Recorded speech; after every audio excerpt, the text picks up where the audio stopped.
राजस्थान का रेगिस्तान, दिन में तपता सूरज और रात को सन्नाटा। इसी वीराने में जैसलमेर से कुछ मील दूर बसा है कुलधरा गांव। कभी हजारों लोगों से गुलजार ये गांव आज एक खंडहर है।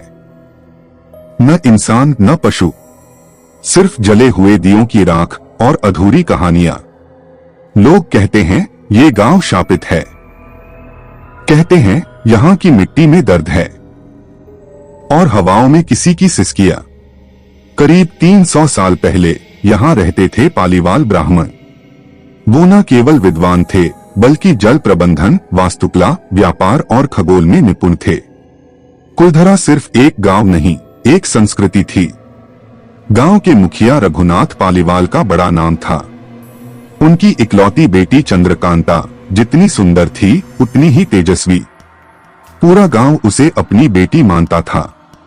राज्य का दीवान सलीम सिंह एक क्रूर, भ्रष्ट और अत्याचारी आदमी था। वो गांव पर कर बढ़ाता, व्यापारियों को लूटता और लोगों को दंड देता।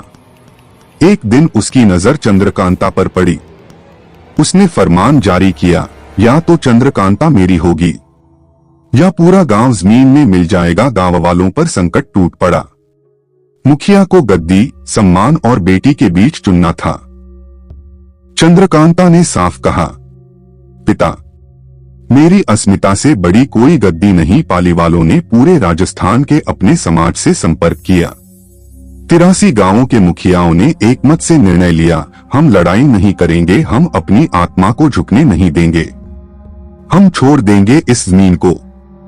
एक चांदनी रात जब सब सो रहे थे, सैकड़ों लोग गांव से निकल पड़े।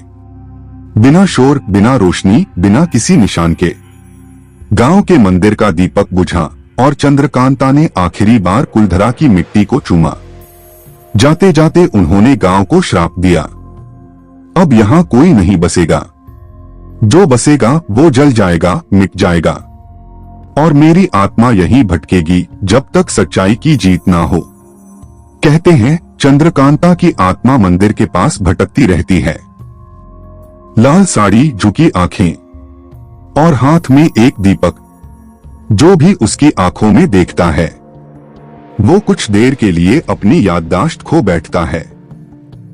आज भी कुछ लोगों ने दावा किया कि उन्होंने रात के 2 बजे मंदिर में घंटी की आवाज सुनी। एक लड़के ने कहा, मैंने किसी को पीछे से पुकारते सुना, पर मुड़ा तो कोई नहीं था। कई टूरिस्ट की गाड़ियां रात में बंद हो गईं और कैमरे में बस धुंध और परछाइयां कैद हुई। सरकार ने गांव को भूतिया क्षेत्र घोषित कर रखा है और एक बोर्ड लगवाया है, यहां रात में रुकना मना है। कुलधरा अब एक गांव नहीं, वो एक आत्मा है जो न्याय की राह देख रही है। एक प्रेम जो अधूरा रह गया और एक श्राप जो अब भी जीवित है।